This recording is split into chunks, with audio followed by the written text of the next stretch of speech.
Moi, ma question, c'est par rapport à un hadith. J'aimerais que tu l'expliques.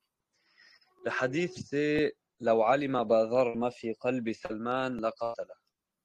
Est-ce que Oui, tu pourrais avoir une explication de ta part, car j'ai trouvé une explication nulle part par rapport à ce sujet.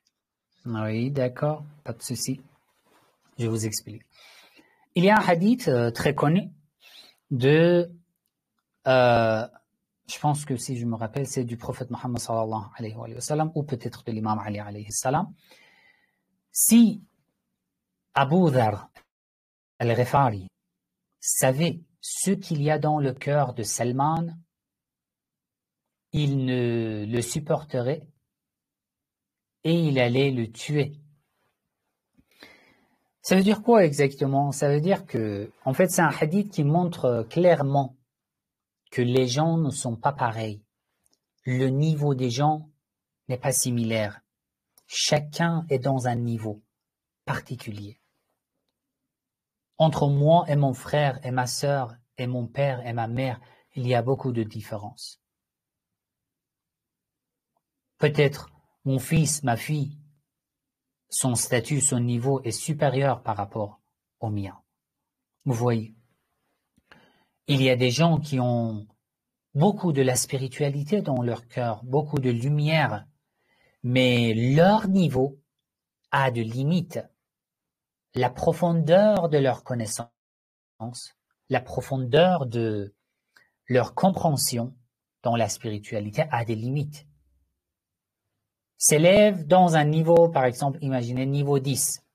Il y a une autre qui est tellement compétent, son âme est a tellement de capacité, est tellement vaste que dont la profondeur de la compréhension s'élève au niveau, par exemple, 20. Il y a un hadith dans lequel l'imam As-Sadiq alayhi salam a dit Allah savait que à la fin des temps, des musulmans tellement profonds, tellement intelligents viendront qui pourront avoir une compréhension profonde. C'est pour eux que Allah a révélé la sourate Al-Ikhlas et quelques versets de la sourate Al-Hadid. هو الأول والآخر والطاهر والباطن et la sourate Al-Ikhlas. قل هو الله أحد الله الصمد. هو Allah. Huwa, ça veut dire quoi? Allah, ça veut dire quoi? As-Samad, ça veut dire quoi? C'est pour eux qu'Allah a révélé cette sourate.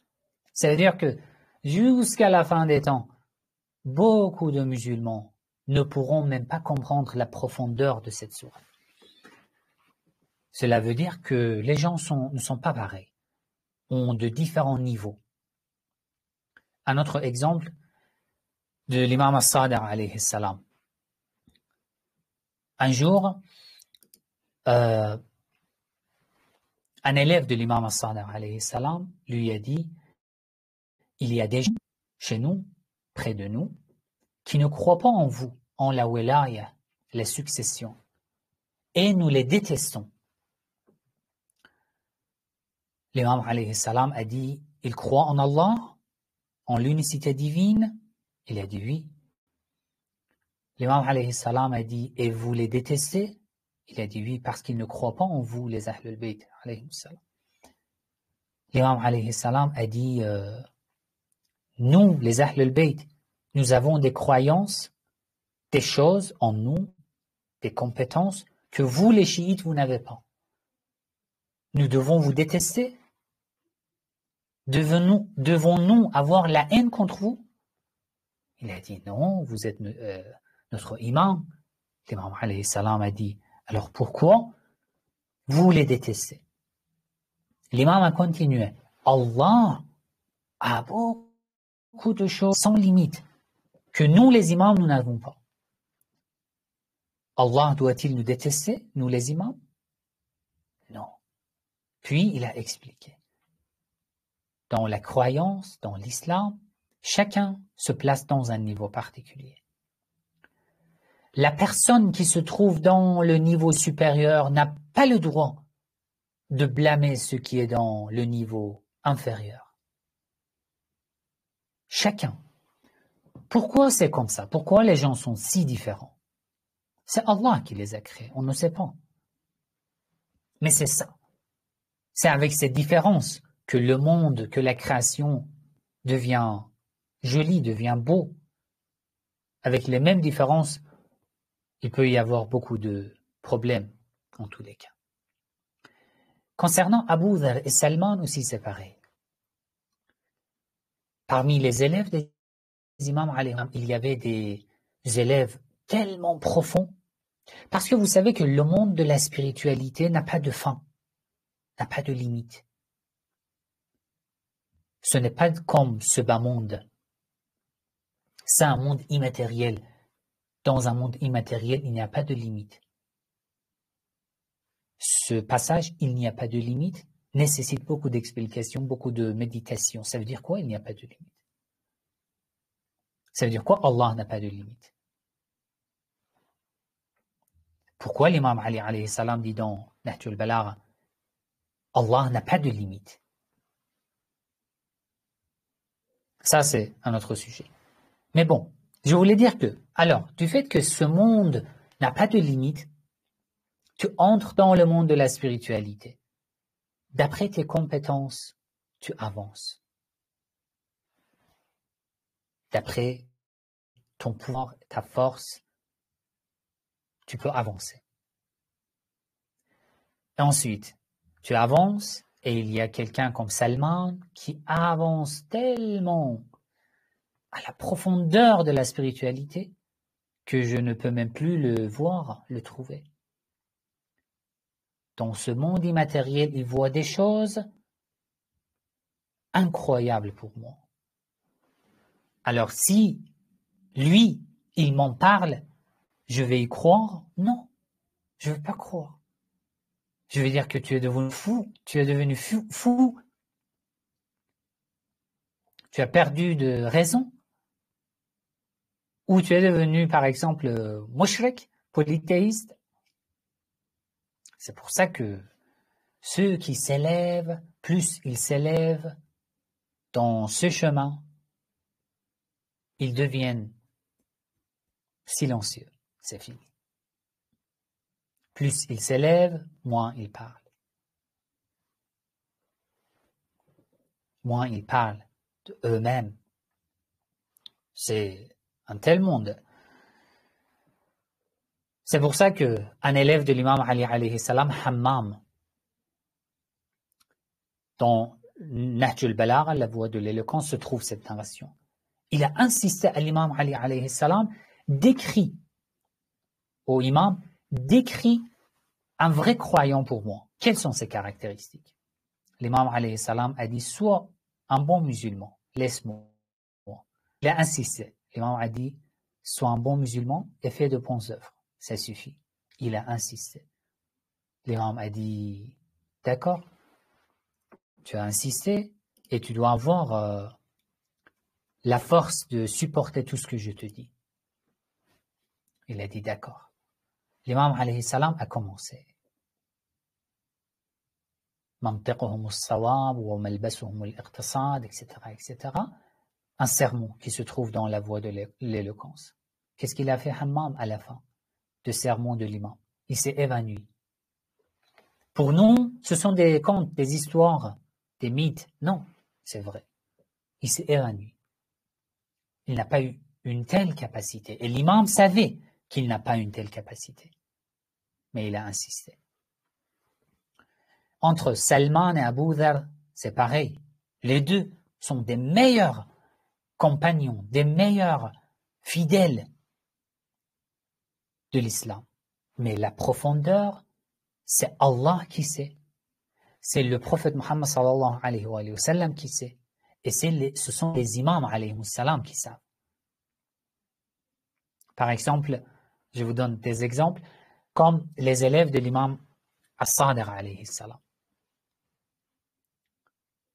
L'imam n'autorisait pas à Mu'min al-Tar de faire des discussions scientifiques, théologiques avec les non-musulmans.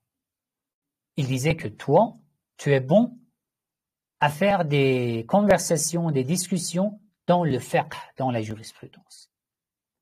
Dans la théologie, il disait à Hisham ibn al-Hakam. C'est à Hisham, alors qu'il était très jeune, Hisham. Il disait que non, c'est Hisham qui sait le faire. Dans d'autres sujets, il mentionnait ses autres élèves, parce que c'est un imam, et il sait dans quel domaine cet élève est bon, dans quel domaine il n'est pas si compétent. L'histoire d'Abu Dhar et Salman aussi, c'est pareil. Ceci prouve la profondeur de cette personnalité de Salman dans la spiritualité. Vous voyez, les niveaux sont différents, comme le niveau du prophète Mohammed sallallahu alayhi wa sallam par rapport à celui de l'imam Ali alayhi salam. Ce sont pareils? Non, ils ne sont pas pareils. L'imam Ali alayhi salam a dit « Ana abdun min abidi Muhammad ». Je suis un servant des servants de Muhammad. Lui, c'est l'homme parfait. Et moi, je suis son servant, Ali. Et je suis fier d'être l'élève de Muhammad. À plusieurs reprises, l'imam Ali alayhi salam en a parlé. Voilà. Et ce genre de choses prouve que même parmi les infaillibles aussi, c'est pareil. Il y a des différences. Ainsi. J'espère que c'est clair. Allah yahfadak. Merci beaucoup, Sayyid. Est-ce que ça veut dire qu'il faut faire de la taqiyya dépendamment de ce qu'on sait, genre? Est-ce que il faut vraiment se retenir? Parce que moi, je le vois plus comme il faut lever le monde avec soi quand on acquiert de l'information. Mais dans le contexte que tu m'as expliqué, on dirait que non, il faut être plus silencieux et laisser le monde trouver par eux-mêmes, c'est ça? Il y a des choses qu'il faut cacher, oui. Il y a des choses qui font partie des mystères. Il n'y a pas seulement des mystères liés à notre vie quotidienne. Il y a parfois des mystères spirituels. Des mystères spirituels. Ce dont on parle dans la gnose, dans les cours de la spiritualité. Bien sûr, dans la pratique, la religieuse, ce que l'islam nous a demandé en public, oui, c'est obligatoire de manifester, bien sûr. Mais ceci est lié à une compréhension. À une compréhension. C'est pour ça que les imams alayhi salam disaient que inna, nous nukallimun nas, parlons avec les gens ala qadri uqulihim, conformément au niveau de leur raison, de leur esprit. C'est pour ça que une personne vient auprès de l'imam as-Sadiq alayhi salam, lui pose une question, l'imam lui donne une réponse superficielle avec des exemples. Une autre personne vient et pose la même question, l'imam alayhi salam donne une réponse tellement profonde que même les philosophes ont du problème à le comprendre, à l'analyser. Vous voyez? Donc, l'imam l'a caché devant la personne qui était superficielle, qui n'avait pas la compétence de le comprendre. Ceci est lié au mystère, on peut dire spirituel, d'accord? C'est ça. Sinon, concernant la pratique, ce que l'islam nous a demandé en public, bien sûr que non. Barakallahu fik, Sayyid. Je vous en prie.